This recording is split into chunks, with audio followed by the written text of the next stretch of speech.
नींबू महंगा, टमाटर महंगा, महंगा बा तेल सरसौआ, सब कुछ महंगा कई दिल बानी जितला के बाद चुनावा। सिलेंडर अलगे ताव मारतावे, चूसले में खून लागे रहुआ। ई का कोइनी डुबाही देनिया पन नौआ।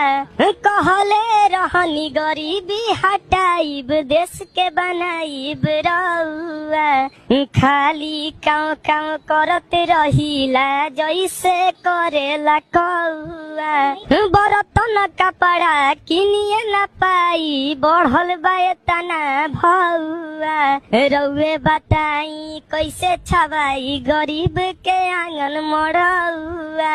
1200 में फूल मिले, 600 में हाफ हो, कहनी की बंद बावे पौआ। खाली काव काव करते रहिला, जैसे करेला कौआ। डीजल और पेट्रोल महंगा दिन प दिन बढ़े भौआ।